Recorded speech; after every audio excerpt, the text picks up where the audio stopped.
Good evening, everyone. Thanks for joining us tonight. If you don't know who I am, my name is Brian O'Connell. I'm the new superintendent here for the Litchfield School District. And I'm happy to welcome the New Hampshire School Funding Fairness Project here tonight to do a presentation for our community. The New Hampshire Funding Fairness Project, they perform advocacy and education for communities in the state of New Hampshire regarding school funding. It's a relevant topic, obviously, for every town in New Hampshire, particularly for us right now as we kind of enter the budget season.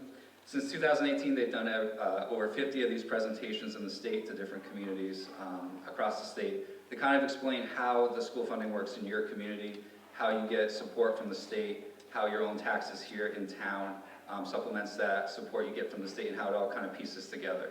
So it's always good to, I think, educate people to understand how this all kind of works. It's confusing for even us in the business sometimes, making sure we get everything correct. So it's always good to kind of review this information with our community and make it public for everyone to understand. So at this time, I'm going to introduce Zach Sheehan, who is the Executive Director for NHS FFP, to begin our evening. So thanks again for joining us.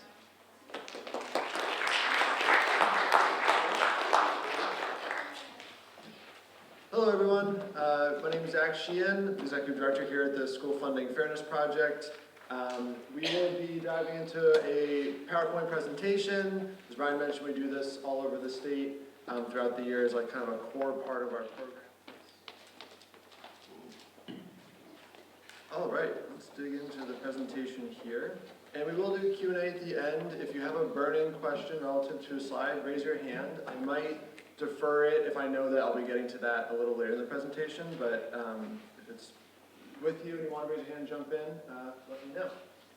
All right, so we're going to be talking through a kind of number of elements here, really trying to lay the groundwork understanding of what an adequate education is now, kind of some of the history behind it, the impact on both property taxes and student outcomes and access to opportunities, and then really kind of like what's being done about it, what's being done in the courts, what's being done in the legislature and from an advocacy perspective, and kind of some things that we've seen happening recently, and some options and opportunities happening moving forward into the next legislative session.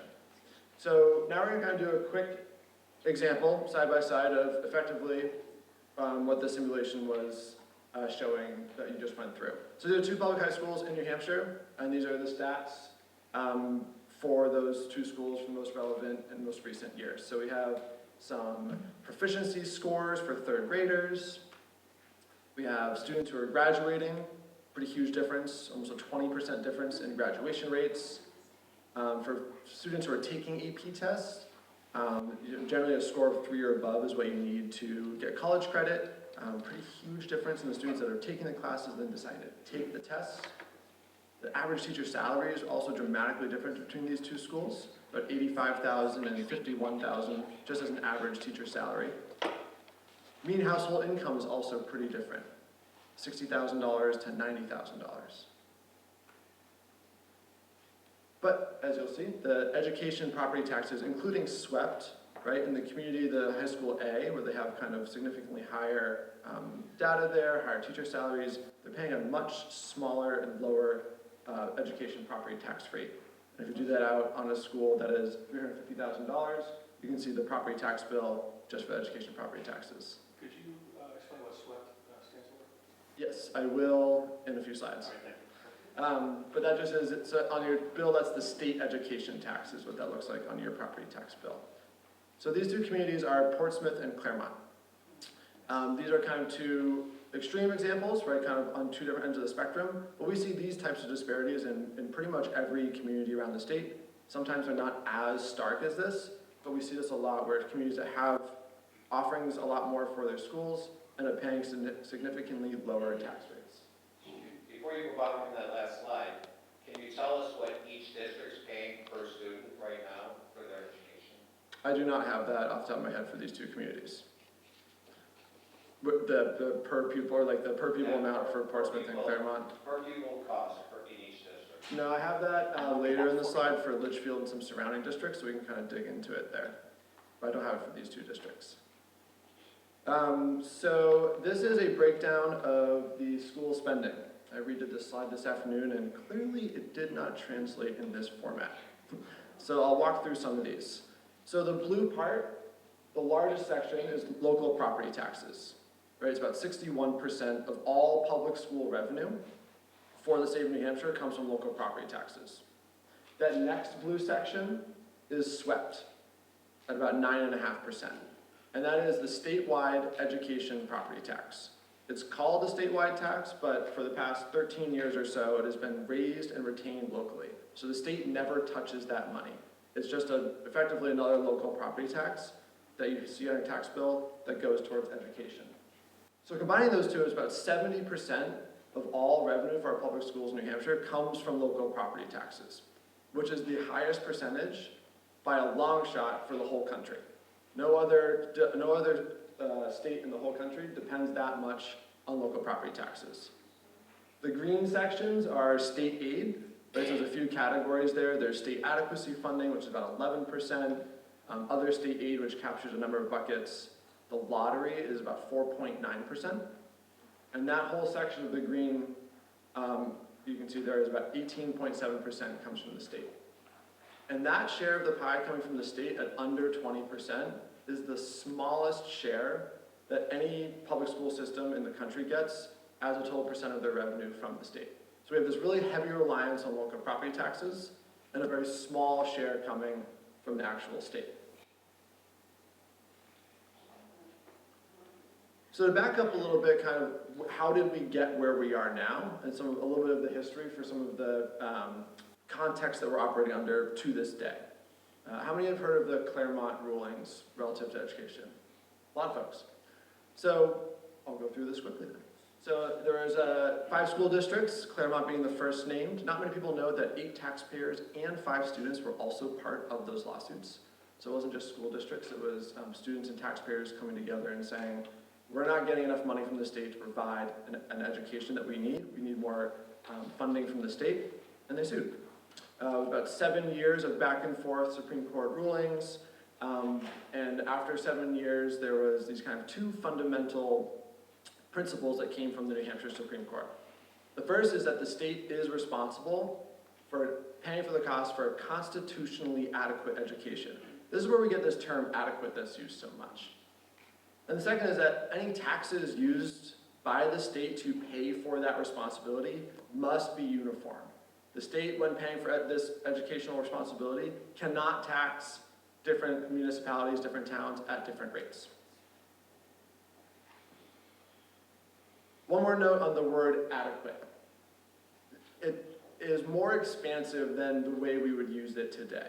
So this is the full quote from the Supreme Court ruling, and really what they were thinking was, what does a student need to survive, thrive in whatever world they are graduating from in 5 years, 10 years, 50 years, right? It wasn't, we're going to define adequate right now in 1997 and say that this is the only criteria that the students are going to need for generations to come. It was really this kind of future-oriented understanding that it was what students would need to graduate in the future. Following those rulings, there was a number of significant changes that have kind of built the landscape for today. First, as I mentioned earlier, was SWEPT. So following that ruling, the legislature needed to significantly increase the amount of money they were giving to schools from the state. And they have debated a bunch of different options in the legislature, and the one that they came up with that ended up passing was a new tax, the statewide education property tax. And so they implemented that in 1999 and dropped a $6.60 increased property tax on everyone's bill in the whole state. But paired with a new education funding formula, right, that sent money in a different way than the state had before, in part from the Claremont rulings, right, saying some districts need more money than others based on a lot of factors. The average property tax bill and rate in the whole state went down.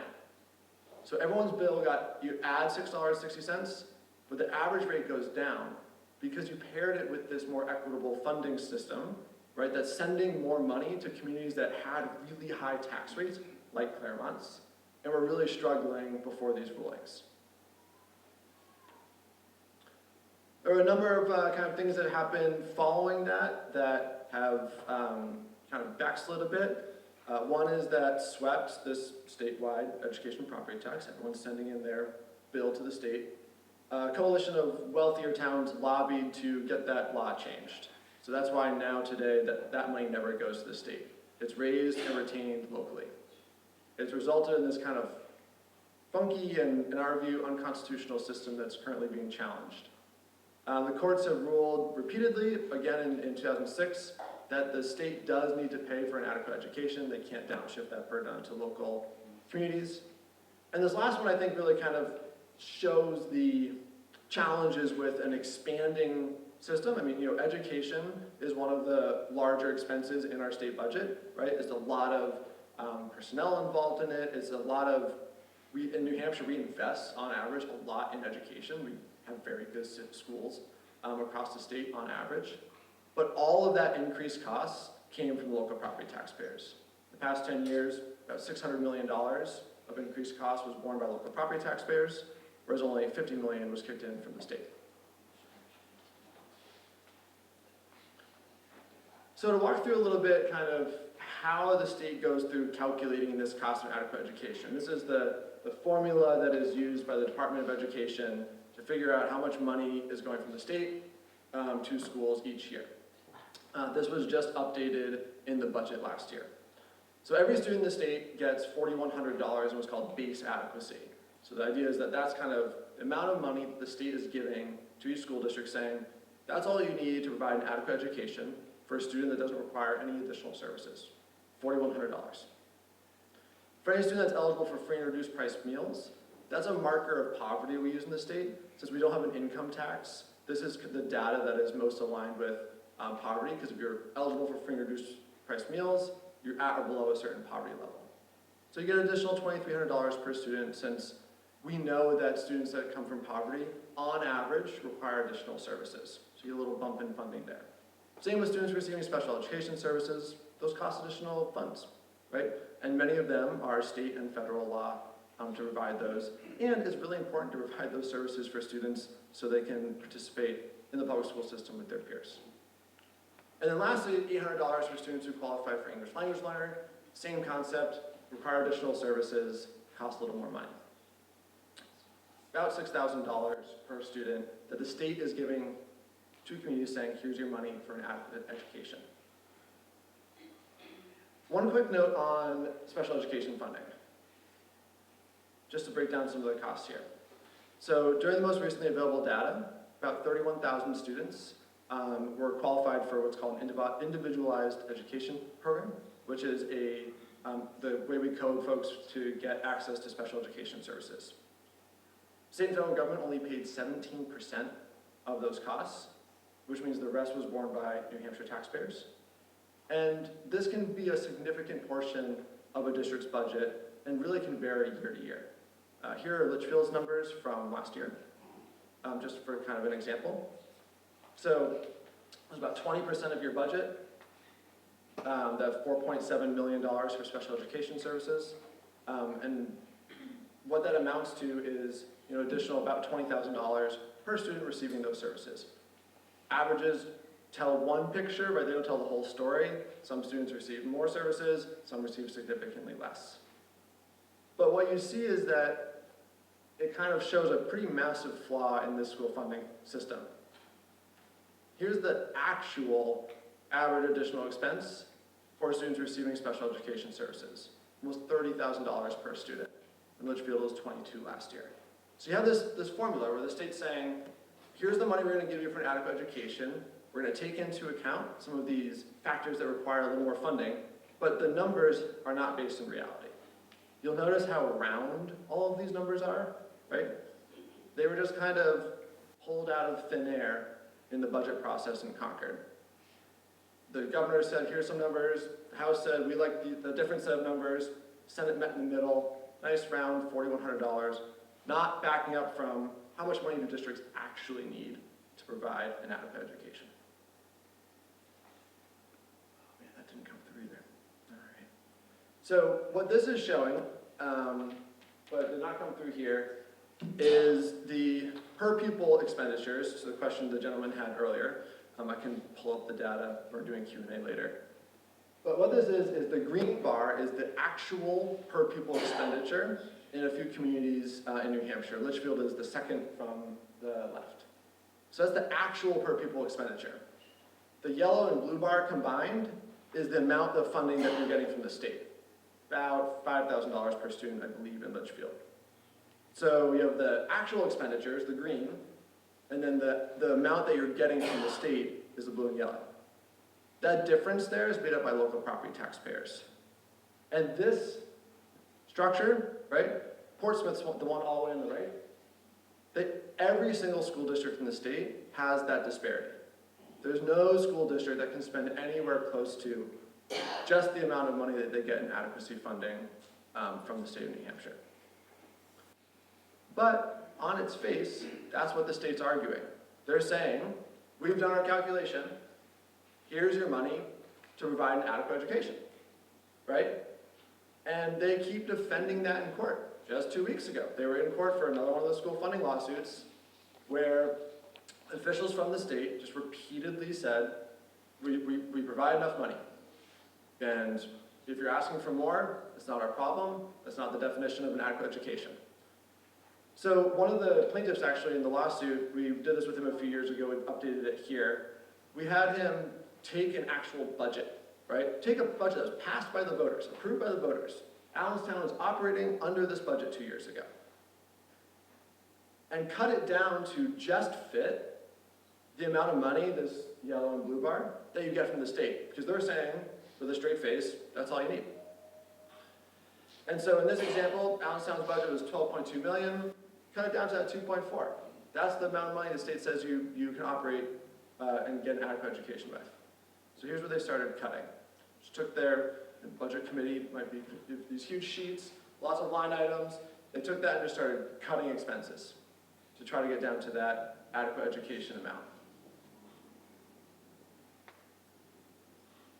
That's the first page. We got busing, SAU costs, ground maintenance, food services, kind of special education contracted services. For anyone familiar with some of these, you'll recognize that some of these are violating federal law, state law, collective bargaining agreements. You couldn't cut these to this degree even if you wanted to.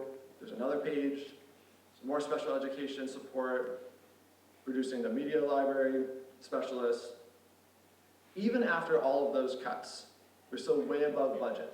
And Allenstown's a sending school. They send their students to Pembroke Academy.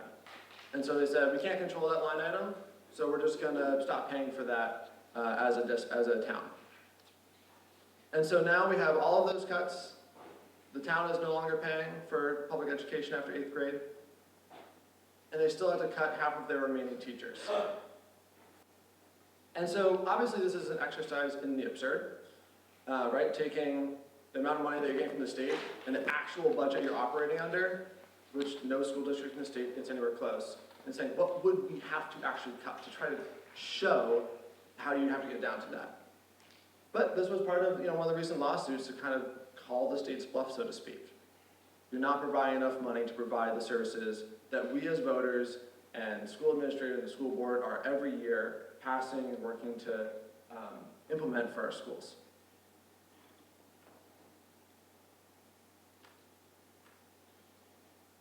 All right, so now to get a little bit into the impact on taxation. So first, just a really quick example. Thinking back to the simulation did at the beginning, let's say that Litchfield and Portsmouth each wanted to buy a new box of Chromebooks for one of their 8th grade classes, and that was going to cost $10,000 to buy it from Google. And it doesn't matter that you're from Litchfield or Portsmouth, it costs $10,000. So in Portsmouth, they have a property value of $1 million, tax rate $10, you get your $10,000. Let's say, for example, in Litchfield, lower property value, same tax rate, right, you only get $4,000. So to raise the same amount of money, Litchfield would have to tax it 2.5 times as high as Portsmouth, just to raise that $10,000 for that fixed cost for their Chromebooks.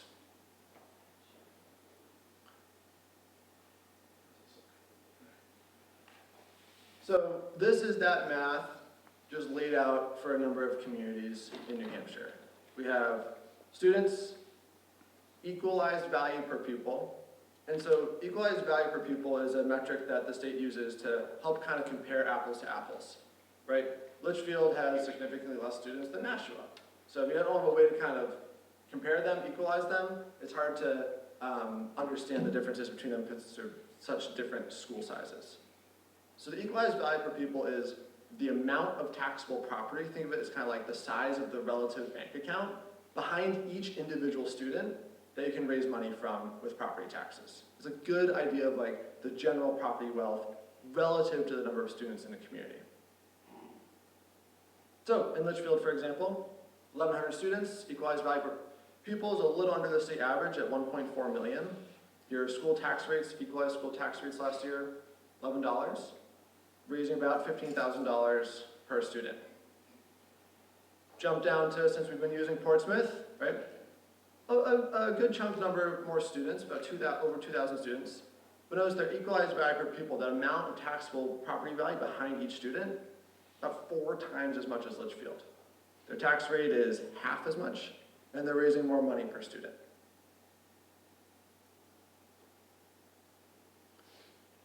And so what we see this have an impact on is actual property tax bills, right? So tax rates are one thing, but the actual amount of you paying in your bill can be a pretty different thing community to community. So we just pulled these today. These are 2 homes on the market right now. The left one, or recently, left one, Litchfield, market price about $700,000. Again, there's your school tax rate, $11 per thousand. That's both the local and the state property tax. So school tax bill, right, that's not the whole property tax, about $7,700. A home in Meredith, some lakefront property, significantly higher value, right, but much lower tax rates because they have that large property tax base to be drawing on. And so pretty comparable property tax bills, and yet one house is worth twice as much. So really just kind of showing the impacts there. These did not come through. Okay. So walking through, and I apologize that the slides are not translating, so I'll talk through some of these, but walking through kind of some of where we are right now with the court cases. There are 2 active court cases happening right now. One's been going on for about 4.5 years, one's been going on for 2 years. The first one is the Conval lawsuit. Have folks heard about the Conval lawsuit? You're nodding heads. And so that was filed after the Conval district and a few others tried to get a bill to just go through the Concord, like the legislative process, get a bill filed, increase school funding because they felt like they weren't getting enough, and it got killed unanimously. Both parties, unanimously shot it down. So they filed a lawsuit. And effectively what they were arguing is that that $4,100, the amount of money that you get for just that student that requires no additional services, is not based in reality. They're arguing it was closer to $10,000 per student instead of that 41. There's about 25% of all public school students are represented in this lawsuit. You can see the list of most of the districts there. There was a ruling after about 4 years of that trial. Did you have a question? Just scratching? All right. After about 4 years of the case, there was a long trial, and then a ruling came out about a year ago. And the judge kind of met in the middle. He said, I think 10,000 was a little high. I'm going to be conservative with some of these estimates, drop it down, but it's definitely at least $7,300 per student, and probably a lot higher. So we set that 4, right? And said, legislature, you need to go figure out what the actual amount is, but it's at least $7,300 per student. One more interesting thing of note, kind of thinking through what the state has been doing relative to some of these challenges and questions that have been brought up. They spent millions of dollars in this lawsuit. We know it's millions because we filed a right to know request and they spent $1.3 million on out-of-state law firms, and then they also have spent countless hours just of state employees defending this lawsuit, right? And they presented 0 evidence that the current amount of funding they give is sufficient. 4 years of lawsuit, millions of pages of documents, testimony, no evidence that they're providing enough funding. Their entire defense is attacking the number that was brought by Conval. And the judge called them out on that.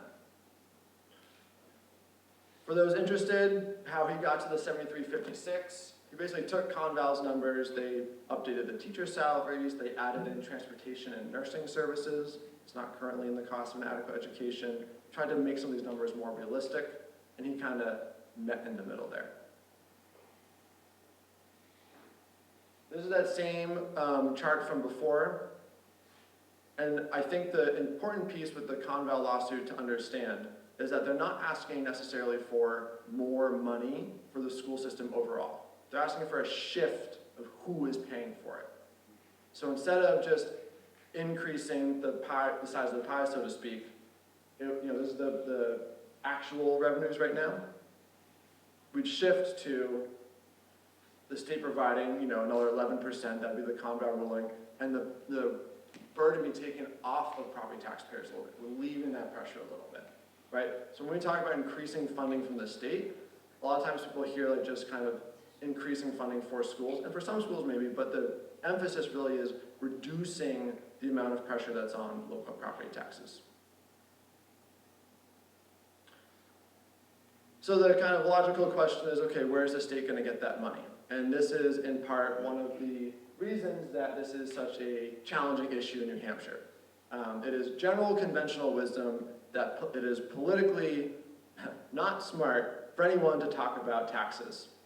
If anyone's been paying attention to the election, both sides, a lot of people are yelling at the other side is wanting to raise taxes, right? And that happens every year in New Hampshire. So revenue is a real challenge. A few options that could be done, we could increase the amount of money being raised by SWEPT. There are ways to incorporate some really strong property tax exemptions or rebates to make sure that people that have a home at or below $600,000 wouldn't see any change. There are other taxes we could look to, like the interest and dividends tax, which was just cut and will be phasing out this coming year, which primarily, at least half of the revenue came from people with extreme amounts of wealth invested that were earning interest and dividends off of that. And so we're no longer going to have that revenue to the state. Business taxes, we've seen cuts from those over the past 7 years. There's no evidence that that has had any positive impact on economic activity in New Hampshire. There's actually a big report from the New Hampshire Fiscal Policy Institute kind of showing that that money could have been much better spent in a lot of other ways, such as our public education system. A few more things here, and then I'm happy to open it up for questions. There is currently a low and moderate income property tax relief program in New Hampshire. The problem is we don't fund it enough. In 2021, there is 5,500 claims, averaging only $236 per claim. That's dropped from 2003 when the program started, when they granted 27,000 claims. Now to kind of put that in perspective, $236, sure, it's not nothing, right? But the average property tax bill that same year was $7,470.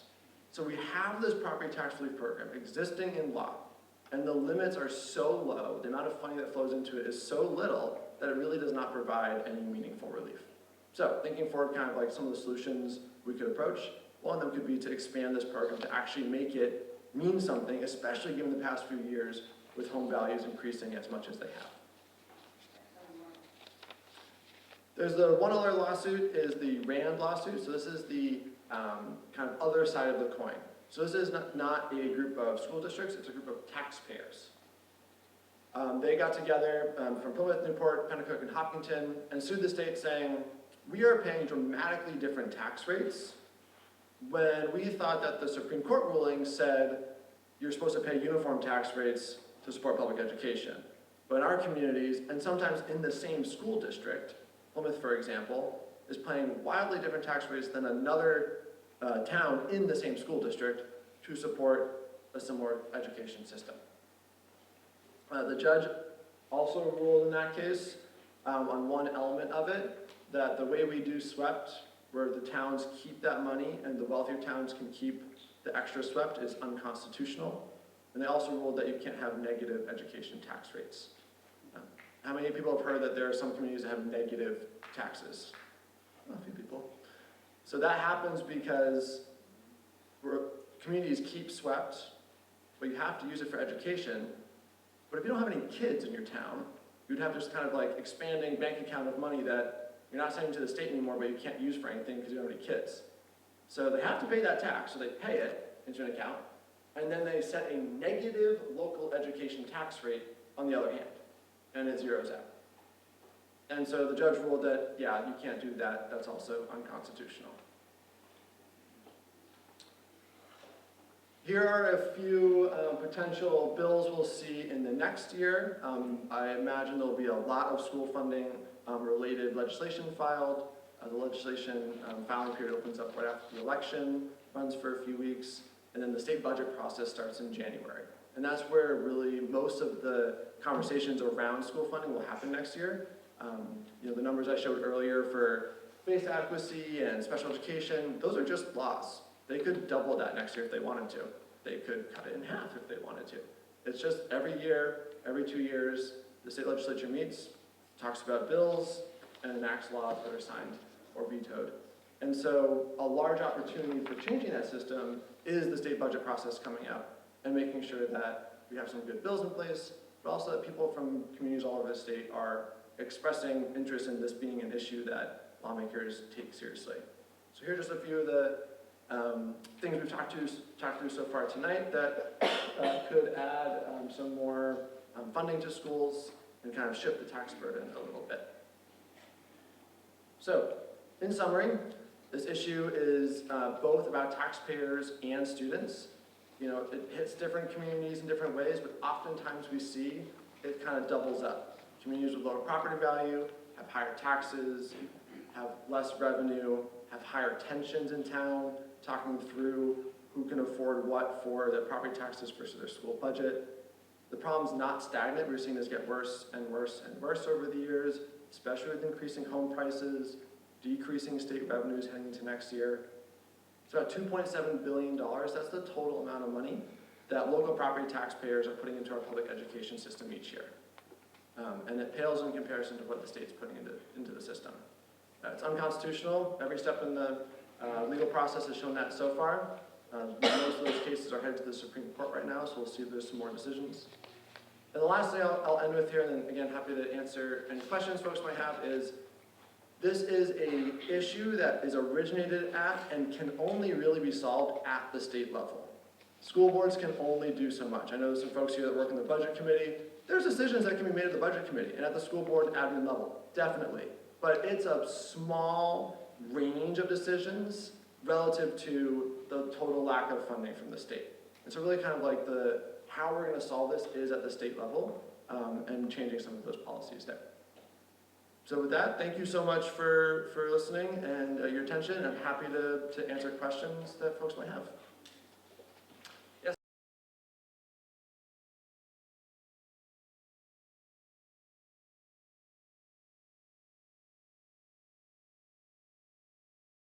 Yes, go ahead. Zach, can you recycle back to the slide where you had Portsmouth and Claremont? That was one of your first slides in the deck. Sure. What's your question? When you get there, I'll give my question. So what you're showing us this slide, if I'm understanding this correct, that more money is better outcomes for the students, which is what we're here for. We want to educate our students to the best ability we have possible. So in this slide, you're demonstrating that more money yielded a better outcome. That's one of the factors. Okay? So I asked you a question about Claremont, how much they spent on per pupil costs. They spent $22,000. That was their outcome. Portsmouth spent $21,246. They have much better outcome. So money doesn't necessarily drive the outcome. I would say what's driving this one is the disparity in income in overall the area that it's in, and there's a lot of factors that have nothing to do with the tax rate. Would you agree? With part of it, yeah. I mean, no individual. Throwing money at a problem does not solve a problem. Well, we know, and there's tons of data that shows that money matters. Money, the amount of spending you have, the amount of funding you have, has significant impact. But they're spending it. They're spending more money than Portsmouth and not getting a better outcome. Right. No, Yes, you've caught, like, if your intent was to disprove this whole slide with that, What was it? It was yeah, just yeah. to point out that more money does not yield better outcomes. Can And I think check- an can I important jump factor in is for a moment? also, I think an important factor is also that no one data point tells the whole story, That's true. right? And so this is helping show a number of elements, right? But to be clear, we know for a fact that increasing funding, especially in communities with more low income, with higher needs, we know for a fact that that increases overall outcomes. But what you can also see is that Portsmouth, to your example, is able to spend at that rate with significantly lower taxes and significantly lower burden on their property taxpayers than Claremont. And yeah, there are a lot of other factors that go into that. But one of the things that we value here in New Hampshire, and this is actually a good data point in showing that, is local control. We have a choice when we go to the ballot box here at Litchfield to vote yes or no on a ballot initiative, or yes or no on the budget, yes or no on the school budget. We're battling that for a school building. So we are controlling our tax rate ultimately with our vote here. If we send that to Concord and just send our money there, we're gonna lose control over that. I'm glad you brought that up. Someone asks this at every single presentation. So let's say Portsmouth and Claremont, I'm glad that you were able to pull up that they spend roughly the same per pupil. And so let's just assume, I know they have slightly different populations, let's assume they have roughly the same budgets, right? Same per pupil, so let's say that both Claremont and Portsmouth, they value their schools, they value their students, and the cost of living is going up. And so their unions come to them and they're trying to reach a negotiation, and both school districts say, we want to increase our budget by $1 million, right? For teacher pay specifically, because we think that's an important thing to do, we're going to put it to a vote. The ask of the Portsmouth residents for that $1 million, maybe a 25-cent raise in your tax bill, 50-cent raise. The ask for Claremont, $1.50, maybe $2, right? Same context, same ask, same goal, right? But that's not the same control. That's not the same, that's a very different actual lived experience of the community to figure out if they're gonna approve that or not. It's very hard because the two towns have almost nothing in common with each other. So to then say that the same dollar amount has to be raised by each is just crazy. Yeah. Fair point that I should have put New London up here instead of Claremont. If I'd put New London up here, similar data, and that's a fair point. There's a lot of, It's still a very different town than Claremont. yeah. Wealth-wise. Yeah, and there are other factors that go into that, but I think that, it's important to remember that this is not coming from, if Claremont's spending $22,000 per student, they're actively going to the ballot box each year to dramatically increase their own taxes, because they're trying to keep up, they care about their students, they're doing the best they can. And that's just a different conversation in different communities, largely because it's all based on property taxes or the lack of funding from the state. And one more note on the kind of local control piece is that I think that's kind of a illusion to a degree, because there are bills that are passed every year that mandate schools do different things, right? And none of that comes with more funding. So there's already a relationship of you shall do this, you need to do this, we provide a different curriculum, we're going to change these rules, whether it's through the state legislature or the State Board of Education, and pretty much never comes with additional funding. And so part of it is like, I can't guarantee that if the state would provide more funding, there wouldn't also be additional requirements. Well, there's already requirements coming down that oftentimes can be challenging for communities to deal with, but that definitely are not coming with more funding. Yes? Could you talk about the commission? Oh, thank you. Could you talk about the Commission to Study School Funding report that was released 4 years ago in 2020, and just kind of giving the highlights of what they found and that the state legislature didn't act on? Yeah, so the Commission to Study School Funding was a commission that met for pretty much the entire year of 2020. It was a commission made up of senators, representatives, some appointees from Governor Sununu, some like business owners, school admin, and they met to kind of answer a lot of the questions that we're considering tonight, right? How could we change the funding formula to take into account different communities' ability to raise money, their income, the needs they have, They had an extensive amount of work done. They spent $500,000 with a national data expert to crunch a lot of these numbers and try to say, what would a more equitable solution look like? They produced a report in December of 2020 that had a number of recommendations in it. And then the next year in the budget session, none of them were considered. And a few of them have been considered a little bit in the previous years, but it frankly largely has been ignored from the legislature in terms of considering the proposals I would put in that. It has not been used very much at all. And it's still there, it's still relevant data, and so something we try to do is like make sure people know that exists. But that definitely was an unfortunate example of we don't really need to study this more. I mean, their conclusion was school funding is inequitable for students and taxpayers. Communities with lower incomes pay higher rates, generally have worse outcomes. Not anything new. There's new data, but it really has not been utilized in the way that it could be. Yeah. I think it's, Hold on 1 second. Even though you have a lot. I think it's curious. We're in our 23rd or 24th year here at Campbell High, and we're in this auditorium, which is a beautiful auditorium. Some of us may remember when we were designing this school, the auditorium was a big deal. Whether to have an auditorium, we didn't need to have an auditorium, but whether to have an auditorium was debated long and hard. We decided we wanted an auditorium. And it came from the pockets of the taxpayers in Litchfield. Okay? That's the way it should be. Now, I think it was Jefferson who said that the states are the great laboratories of democracy.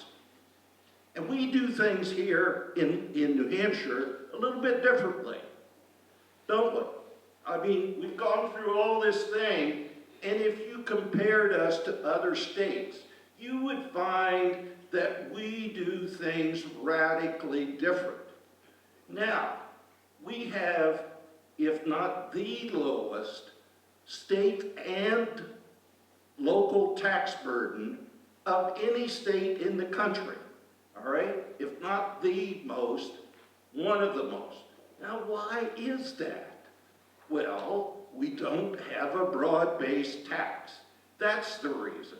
So when people pay their taxes, they are,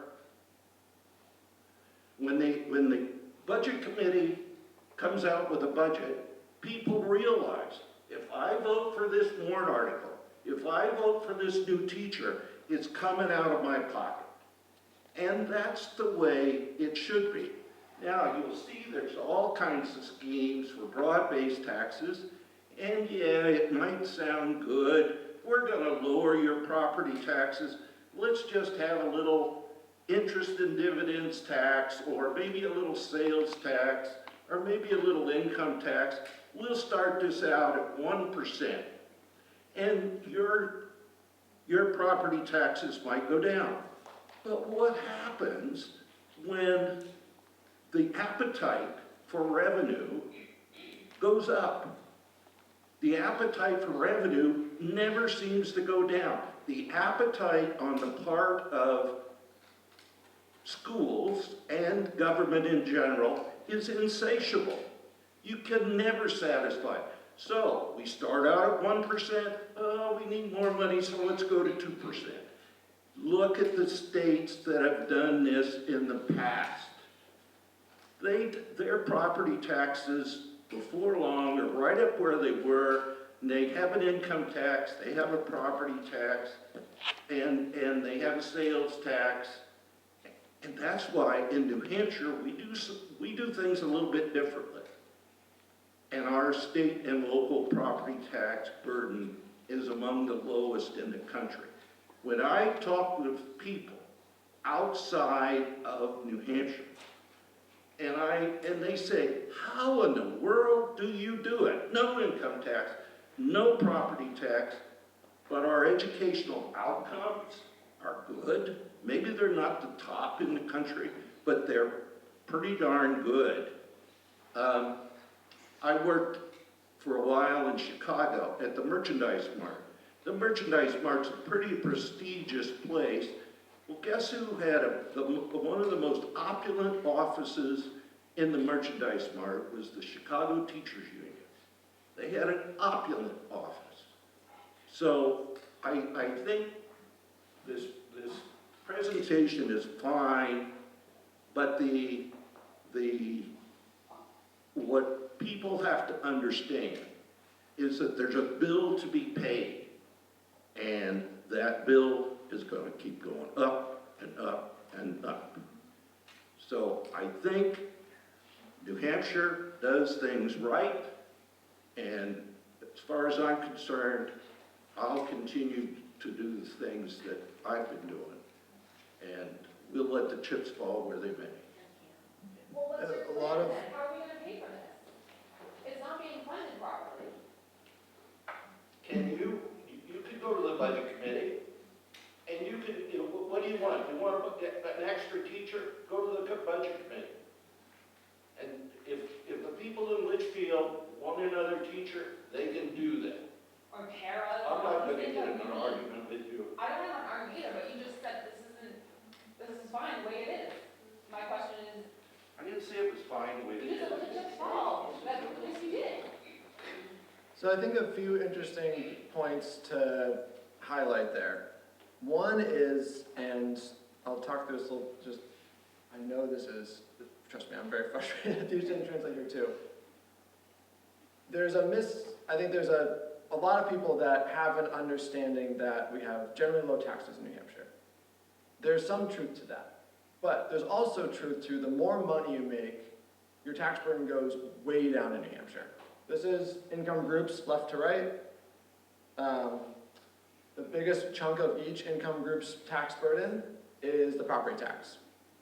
So the more money you make in general, and the way that you're able to have a home or stay in a home in a community with higher property value and lower tax rates. And so, yes, there's going to be, next budget session, there's going to be a lot of conversations about how do we pay for things, because we're losing the interest and dividends tax. Business taxes have been cut a lot, largely for multinational corporations like Walmart's, and we have expenses to pay. And so the conversations next year are going to be, where do we turn to for that revenue? And if we don't head into that thinking, how do we do that in a way that makes sure we're not adding tax burden to people that can't afford it, right? Then a lot of people are going to pay more money, but it's going to generally be folks in the middle of the income bracket. The interest and dividends tax, for example, that was cut recently, the largest impact of that tax cut is on those right to anyone making over $350,000 a year, had the largest impact of that tax cut. Sure, I'm sure they're happy about that, right? But now that's $150 million in state revenue we don't have next year. And I think that that's tough. And that's tough as we're talking about schools and how to fund some of this. But these are, this part of this, I don't have all the answers. And we have, an agenda and a point of view, right? We're very clear about that. But part of this is taking these conversations to state level policymakers. Because yes, locally, if you want to have a conversation about another individual teacher or an auditorium discussion, right? Those are great conversations to have locally. They should continue happening that way, right? But the context under which all of that is happening is a very tight and underfunded context from state level government. So I think that's part of what we're trying to show, that disparity there. Yes?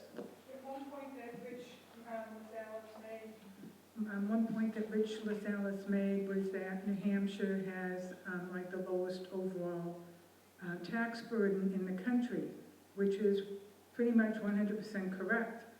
The thing is, New Hampshire also has among the very highest property tax rate in the country. Typically, we're either a number 3, sometimes we drop down to number 4, sometimes we go up higher, but we have the highest property tax rates among the 50 states and the District of Columbia.